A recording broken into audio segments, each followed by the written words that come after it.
I'm Christoph Lippert. I'm professor for digital health and machine learning at the Hasso-Plattner Institute, which is a small research institute in computer science, mostly in computer science, and we're broadening out, funded by Hasso-Plattner, one of the SAP founders. And we are faculty, the digital engineering faculty of the University of Potsdam.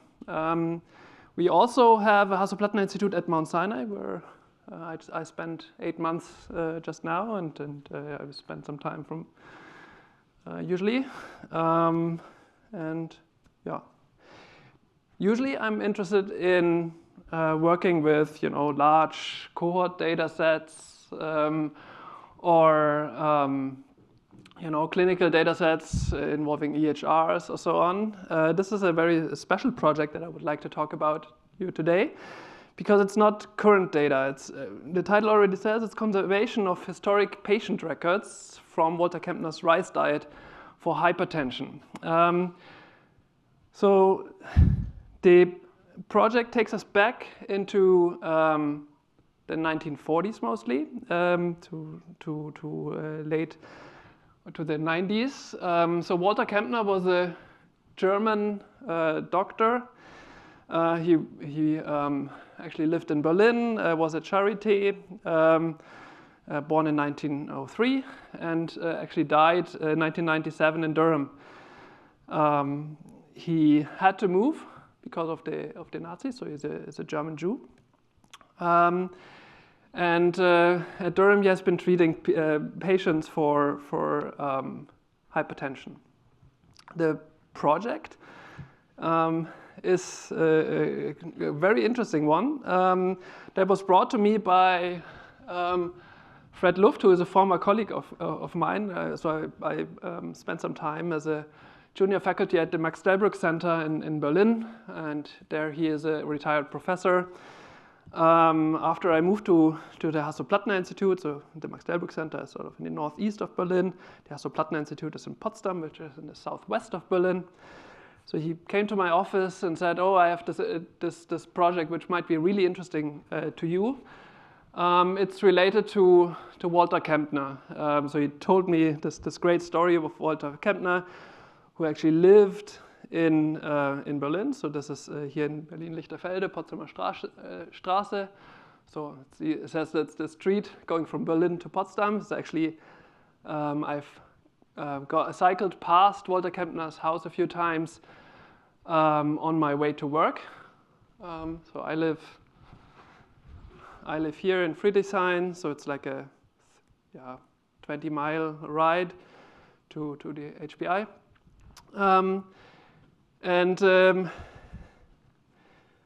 I was really fascinated by what he was telling me, because, as I said, Walter Kempner was a professor, a doctor at the Charité Berlin, who in the 1940s had to move, or 1930s had to move to the United States because of when the Nazis took over in Germany. So he went to Duke University, where at the medical center he has been treating patients against hypertension. Back in those days, there was no treatment for hypertension. Yeah? So, for example, the New England Journal of Medicine wrote an article in 1995 that talks about the death of Franklin Roosevelt. It says it came out of clear sky, says the president's physician.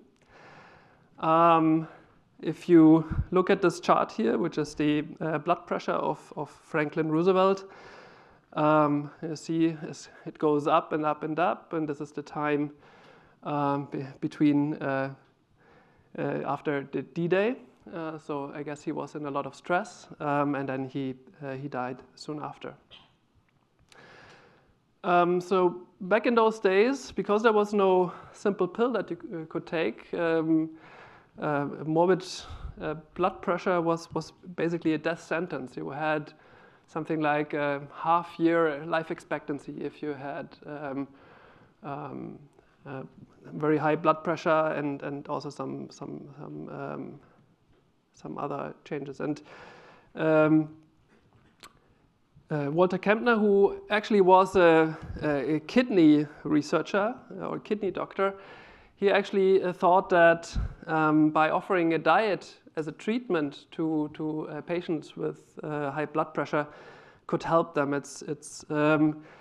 And he designed the diet to reduce the kidney excrete waste. The diet was the so-called rice diet that consisted of, white rice, sugar, fruit juices, vitamins, and iron, and provided about 2,000 calories. It consists of 20 grams of protein and 700 to 1,000 milliliter of liquid as fruit and fruit juices. Sodium content was extremely low, about 250 milligrams per day. It's essentially no salt at all. Yeah. So it's mostly fruit, water, and rice that people were eating over months.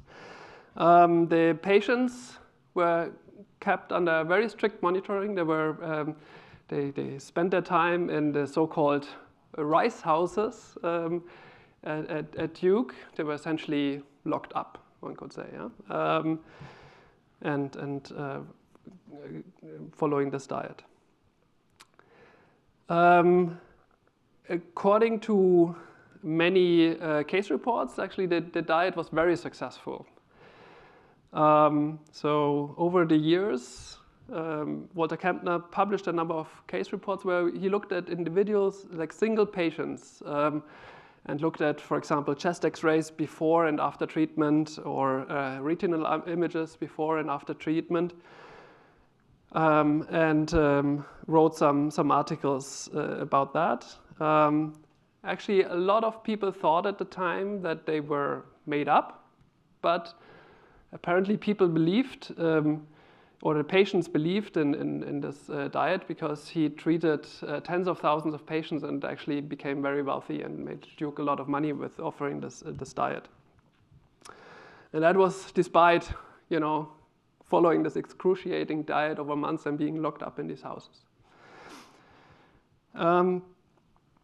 So, as I said, there were these stunning case reports. He actually collected a lot of data on his patients, but he never did sort of an analysis of the whole patient population. And he did take very detailed lab records for all of these 18,000 patients that underwent the diet. He pretty much daily took urine measurements, so you get urine chloride and all kind of other things. Actually, from urine chloride, you can see whether people were following the diet or not. And sometimes even multiple times in a single day. Yeah. Now, there were no computers back in the days. So actually, today we're talking about electronic health records. He was keeping these yellow sheets as health records. So these are huge yellow sheets that contained all of these various measurements that were recorded, very detailed. In the Duke archives, there were over 100,000 of these sheets. Yeah? And they, about 10 years ago, decided they wanted to throw them away. However, a group of physicians who used to work with Walter Kempner could actually get contacts with could get in contact with some people who actually were related to Walter Kempner, and could convince them to actually fund a conservation project where all of these yellow sheets were scanned and instead of thrown away, instead of shredded.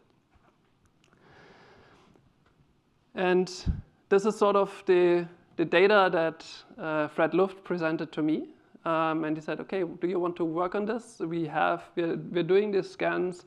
We have been in contact with companies on ways to digitize them, and no one wanted to take this on. And I said, well, this is not really like a great sort of complicated machine learning project, as I'm usually interested in fancy methods.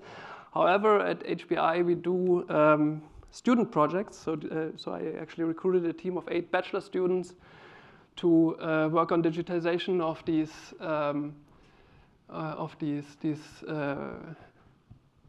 sheets, these scan sheets. At HBI we have projects that run over 2 semesters, so a whole year, where 8 students as a team work with an outside partner, in this case Duke, on a software project. And in this case, the software project was to build a OCR pipeline, essentially, to read out the scanned sheets.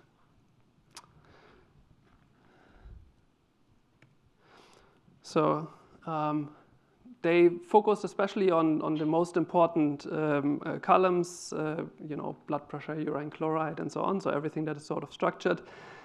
They did not yet work on the scribbles, the side notes on these sheets.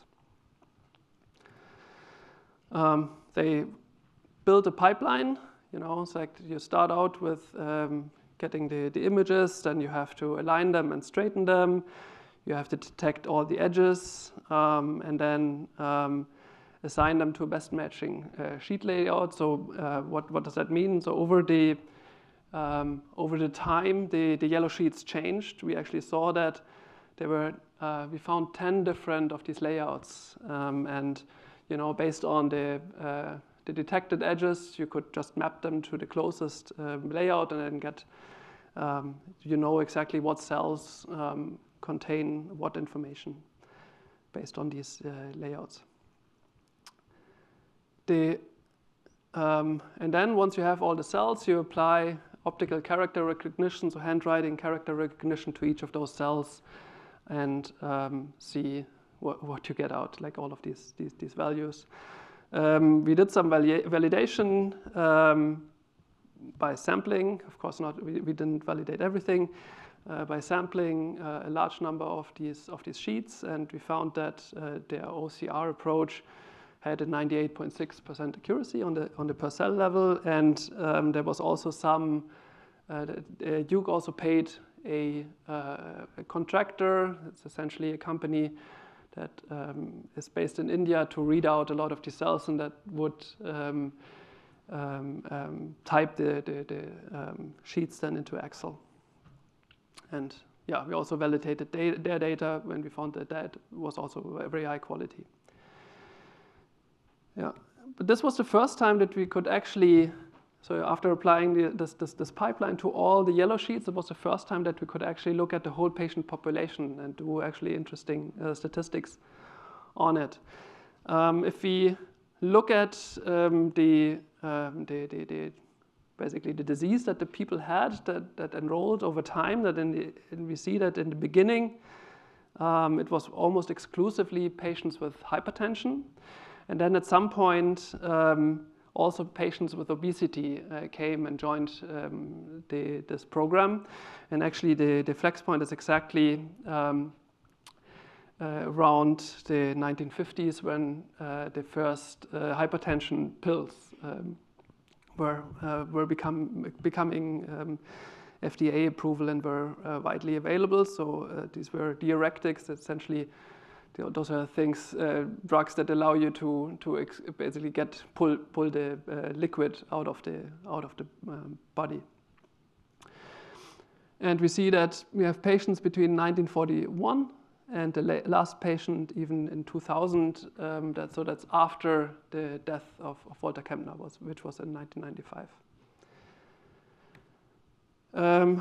Now, of course, we can plot the data, we can do statistics. So if we look at patients with extremely high blood pressure, where we define high blood pressure by systolic blood pressure over 180 at the entrance into the diet, and we look at their blood pressure over the time, then we see that it, on average, quickly decays. And if we look at patients with obesity, then also we see that their weight decreases by following this diet. So now the problem is that here we don't have, we only have patients. We don't have like a controlled experiment. There's no control group or anything like that.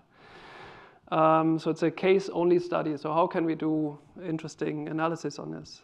It is an interesting, so the data set itself is interesting because we would not be able to do such an experiment today anymore in human, because we would have, it would be not ethical to take people off these drugs, right, that are very effective. So we will never be able to do something like that. We additionally have malignant hypertension. We additionally have retinal fundus images, and working with the medical doctors, we actually defined a particularly high-risk group based on having malignant hypertension based on this severe hypertension, plus already changes in the retina, namely having hemorrhages. So these are essentially these damages here, these blood spots that we see in the retina, or papilledema at the beginning of treatment, which is the papilledema is sort of a swelling or deformation of the optic disc. So this is really the group that has a life expectancy of about half a year. We do have retinal images for a lot of these patients, actually. So we're also doing some, now started doing some other analysis, basically looking at applying machine learning to these images. For some, we even have time series, so we can look at how the retina has changed over time. But it's not easy, because these are not, if you look at retina images at the UK Biobank, they're basically very standardized here. They're extremely low quality, and there was no standardized setting.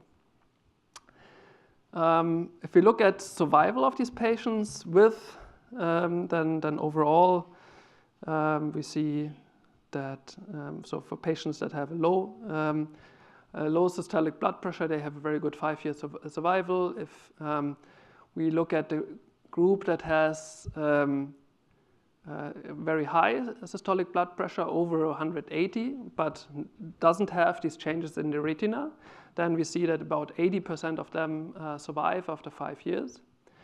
However, if we look at this group here, which is this high-risk group, then we see that only 50% of them are alive after 5 years. Now the question is, okay, how can we can we find something to find out what's the effect of this rice diet? And thanks to the blood pressure, sort of the urine measurements that Walter Kempner has been doing, we can actually sort of define sort of a control group of people who actually did not follow the diet. So based on the urine chloride values, we can find a group that was cheating and actually ate. And then we see that actually for this group, they are sort of only 46% of them are still alive after 5 years. However, if you look at the group that came into the diet with malignant hypertension, following it strictly, then 70% of them are still alive. So there is something that we can do, even though we don't have a real control group here. We looked at also at the images. We used a multiple instance learning approach to predict hypertension, and we can see that from the retinal images, we can, with a relatively low R of 0.65, predict the blood pressure, the systolic blood pressure. So there is shows that there are some more things that we can do here. We actually pre-trained, because the data set is not very large, we actually pre-trained these models on UK Biobank, which is these modern images, and then basically did a fine-tuning on a small set of the Walter Kempner images. Working with these data is hard, and our students, they completely underestimated how hard it is to work with real data, not just modern real data, but old analog data. So you have all these various images and problems. So you have motion blur. Some of the images are grayscale for some reason, then you have completely hazy images. You have images where there's the optical disc is not visible because it's a different plane, lighting issues and scratches, and so on and so forth. And yeah, there's a lot of pre-processing and sort of quality control that they have to deal with. Yeah, but that's the current state. What we did find is that systolic blood pressure is predictable based on these models that are trained on modern images, even for individuals with severe hypertension and patients undergoing the rice diet. We are still working on quantifying differences in images before and after the rice diet. So we didn't yet look very much at these time series. And we want to keep comparing the different patient groups that we have seen, like the hypertensive patients. Of course, the obese patients we have not yet looked at very much, and there's also a smaller group of diabetes patients in here. Yeah, I hope you find this interesting. It's something different. And yeah, thanks to my group and taking questions now.